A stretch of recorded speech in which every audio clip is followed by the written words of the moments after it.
చాలా గ్రాండియర్ గా తీసుకున్నారు. అది కూడా 2 జరగండి సాంగ్ ఒకటి గొప్ప క్రియేటివ్ గా చేశారు.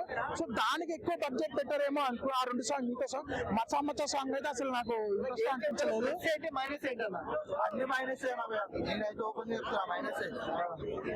పాజిటివ్ వచ్చేసి ఏంటంటే అన్న ఇది రామ్ చరణ్ క్లాసిక్స్ ఉన్నాయి, కొన్ని స్క్రీన్ షార్ట్స్ ఉంటాయి, కొన్ని అవి చాలా బాగున్నాయి. రామ్ చరణ్ యాక్టింగ్ చాలా పిక్స్ ఉంటుంది, 1 man షో ఉంటుంది, ఇంటర్వెల్ బ్యాండ్ బ్యాక్గ్రౌండ్ మ్యూజిక్ కూడా బాగుంటుంది. డ్రాబ్యాక్ వచ్చేది ఏంటంటే ఇది శంకర్ సినిమా కాదు, అంటే ఇండియన్ 2 కంటే బెటర్. ఇది శంకర్ తీసిన ఇండియన్ 2 కంటే చాలా బెటర్, బట్ డెఫినెట్లీ కంబ్యాక్ కాదు శంకర్ కి.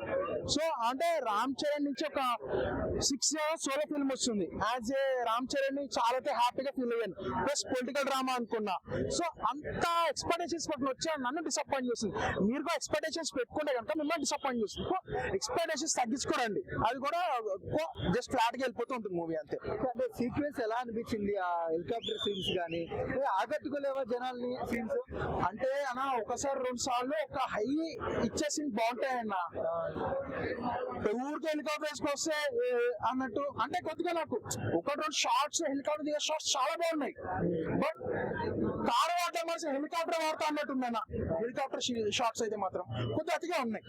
అవి అంటే కాలం ఎగిరేసుకోవచ్చా, ఎగిరేసుకోలేరా? కాలు ఉంచుకోండి అంతే, దించేదే ఎగరేయద్దు అంతే. ఓకే, అంటే కొంతమంది అంటే ఒక బాగుంది అన్నట్టు చెప్తున్నారు. బాగుంది, వాళ్ళ ఒపీనియన్ వాళ్ళది, నా ఒపీనియన్ నాకైతే యావరేజ్ అనిపించింది మూవీ. బట్ శంకర్ మార్క్ అయితే కాదు. రామ్ చరణ్ స్క్రీన్ ప్రెజెన్స్ అదిరిపోయింది, యాక్టింగ్ చాలా బాగా చేశాడు. Appanna character as usual expression చాలా బాగా చేశాడు. సో కావాల్సింది ఏంటంటే మూవీ మెయిన్ డ్రాబ్యాక్ అయినా ఫ్లాట్ గా వెళ్ళిపోవడం, ఎటువంటి హైప్ క్రియేట్ చేయకుండా స్టోరీ టెల్లింగ్ వెళ్ళిపోవడం. సో అక్కడ డ్రాబ్యాక్ వచ్చింది మెయిన్ థింగ్ అది. అండ్ కియారా అప్పుడప్పుడు డిస్టర్బ్ చేయడం, ఎందుకంటే రామ్ చరణ్ కియారా సెట్ కాలేదు అనిపిస్తుంది వినయ్ దేరామకి దీనికి. అంతే నిజం చెప్తాను, మూవీ నాకు నచ్చింది, బాగుంది అనమాట. మూవీ వచ్చేసి ఫస్ట్ హాఫ్ బాగుంది, సెకండ్ హాఫ్ బాగుంది, మూవీ బాగుంది. సో ఇందాకే వచ్చేటప్పుడు ఎస్కలేటర్ వచ్చేటప్పుడు కొంచెం మొబైల్ చూస్తా ఉంటే కొంతమంది వచ్చేసి వాంటెడ్ గా ఏదో నెగిటివ్ చేయాలి, అది శంకర్ గారు అవుట్ ఆఫ్. నేను కూడా ఒప్పుకుంటాను, శంకర్ గారు భారతీయుడు 2 చూసిన తర్వాత నాకు కూడా పెద్ద అసలు భారతీయుడు అసలు నచ్చలేదు, కంప్లీట్లీ హెడేక్ లాగా అనిపించింది, అవుట్ ఆఫ్ ఫామ్ శంకర్ గారు అనుకున్నాను. కానీ గేమ్ చేంజర్ చూసిన తర్వాత శంకర్ గారు is back, is kind of back అని నాకు అనిపించింది. నిజంగానే మంచి మూవీ బ్రో. ఇది నేషనల్ అవార్డు అంతా సెకండరీ కానీ, బట్ మనకైతే ఈ మూవీకి మంచి సోషల్ ఇష్యూస్ అయితే బాగా కవర్ చేస్తారు. రామ్ చరణ్ యాక్టింగ్ కావచ్చు, మూవీలో మంచి సోషల్ ఇష్యూస్, ఈ కరప్టెడ్ పొలిటీషియన్స్ ని, హానెస్ట్ ఐఏఎస్ ఆఫీసర్స్ ఎట్లా ఎదుర్కోవాలి అనేదంతా కూడా సో చాలా బాగా చూపించారు. రామ్ చరణ్ గారి యాక్టింగ్, ఆయన మూవీ బై మూవీ ఆయన వచ్చేసి ఆయన క్రియేటివిటీ కావచ్చు, ఆయన ఇన్నోవేటివ్ గా పర్ఫార్మ్ చేస్తా ఉన్నాడు. లైక్ ట్రిపుల్ రంగస్థలం తర్వాత ఆయన బెస్ట్ మళ్ళీ RRR లో ఇచ్చినాడు, RRR తర్వాత ఈ మూవీలో కూడా ఆయన one of the best performances ఇచ్చినాడు. బ్రో ఇండియన్ కి అంటే ఇండియన్ 2 అనేది అసలు బాగాలేదు, నాకైతే నచ్చలేదు అనమాట. ఓకే, పాన్ ఇండియా మూవీ అంటున్నారు మీరు. Definitely pan India, it's not only up to Telugu mark అనమాట. సో తెలుగు, తమిళ్, కన్నడ, మలయాళం, హిందీ, ఓవరాల్ ఇంకా అవుట్ ఆఫ్ ఇండియా కూడా అందరికీ కనెక్ట్ అయ్యే టాపిక్. ఎందుకంటే కరప్షన్ అనేది ఎక్కడైనా ఉంటుందన్నమాట, ఐఏఎస్ ఆఫీసర్స్ ఎక్కడైనా ఉంటారు కాబట్టి. సో అందరికీ బాగా మంచిగా కనెక్ట్ అయ్యే టాపిక్. అండ్ రామ్ చరణ్ గారి యాక్టింగ్ కూడా బాగుంది, చాలా బాగా పర్ఫార్మ్ చేశారు. అంటే more than game changer Ram Charan versus SJ Suryah లాగా మనకు అనిపిస్తుంది అనమాట. అంటే ఎస్జే సూర్య గారు కూడా ఇంకా ఆయన గురించి మనం చెప్పాల్సిన పని లేదు, బ్రిలియంట్ యాక్టర్. సో ఇద్దరు యాక్టింగ్ అయితే చాలా బాగా చేస్తారు. అండ్ ఇంట్రడక్షన్స్ అంటే ఇప్పుడు రామ్ చరణ్ గారు అంటారు, అందరూ వచ్చేసి చిరుత నుంచి ఆయన ప్రూవ్ చేస్తారు. అన్న నేను గేమ్ చేంజర్ అనే సినిమా బెనిఫిట్స్ చూసి వచ్చిన అన్న. నిజంగా నాకేందంటే మన డైరెక్టర్ శంకర్ గారు ఏంటంటే మినిమం గ్యారంటీ ఉండే డైరెక్టర్ కదా, ఏ రేంజ్ లో తీస్తాడో అని చెప్పేసి భారీ లెవెల్ ఎక్స్పెక్టేషన్ తో వచ్చిన అన్న. నిజంగా శంకర్ గారు యాక్టింగ్ నిజంగా సినిమా స్టోరీ పరంగా ఇచ్చి పడేసిండు అన్న. స్టోరీ పాతదే కావచ్చు కానీ కొన్ని సీన్స్ పెట్టిండు భయ్యా, ట్విస్ట్ల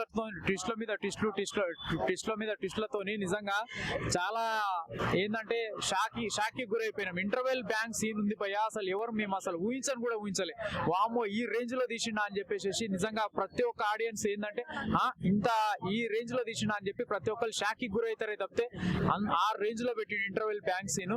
ఇంకోటి ఈ సినిమా స్టోరీ మొత్తానికి కంటెంట్ ఏంటంటే అన్న, ఒక మామూలు సామాన్యమైనటువంటి ఐఏఎస్ ఆఫీసర్ ఏంటంటే గవర్నమెంట్ కి అనుకూలంగా స్పందించకపోతే వాళ్ళు ఏ రకంగా టార్గెట్ చేస్తారు, ఏ రకంగా ఒక ఐఏఎస్ ఆఫీసర్ ని తొక్కేయడానికి ప్రయత్నిస్తారు అనేది స్టోరీని కళ్ళగట్టినట్టుగా నిజంగా ఆన్ స్క్రీన్ మీద చూపించారు భయ్య.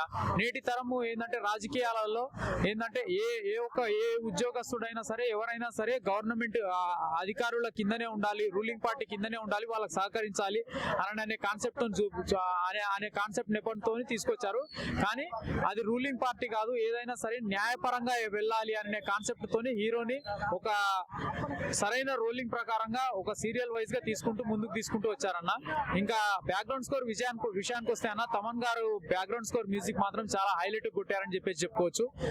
అండ్ లాస్ట్ క్లైమాక్స్ సీన్ లో భయ్యా అటు హీరోకి ఇటు విలన్ కి మధ్యలో ఫైటింగ్ సీన్స్, అసలు వాడు విలన్ ఏంది భయ్యా, అసలు సరిపోదా శనివారం సినిమాలో చూసిన ఆయన యాక్టింగ్, మళ్ళీ ఇంతకు ముందు 2-3 సినిమాల్లో చూసిన, ఈ సినిమాలో కూడా ఏంటంటే దాన్ని మించిపోయే లెవెల్లో ఏంటంటే హీరోని మించిపోయే లెవెల్లో డామినేట్ చేస్తున్నాడు. అసలు పవర్ఫుల్ ఆ ఫైట్ సీన్స్, హీరోకి విలన్ కి ఇద్దరికి మధ్యలో పోటాపోటీ ఫైట్ సీన్స్, మామూలుగా ఎలక్షన్ పోలింగ్ దగ్గర కౌంటింగ్ దగ్గర ఆడ పెట్టిండు భయ్యా ఫైట్ సీన్స్, మామూలు పెట్టలేదు, చాలా ఫుల్ హైలైట్ పెట్టి పడేసిండు. ఇంటర్వెల్ సీన్ తర్వాత ఏంటంటే నాకు ఒక ఫస్ట్ 20 minutes అంజలి గారికి రామ్ చరణ్ గారికి ఇద్దరికి మధ్యలో ఉండేటటువంటి కొన్ని ఎమోషనల్ సీన్స్ కూడా చాలా బాధాకరం అనిపించినాయి. కానీ ఆఫ్టర్ 20 minutes తర్వాత ఏంటంటే ఒక 15 minutes కాస్త ల్యాగ్ చేసినట్టు అనిపించింది. కానీ భయ్యా ఓవరాల్ గా మూవీ చూసుకుంటే మాత్రం చాలా బాగానే అనిపించింది. సాంగ్స్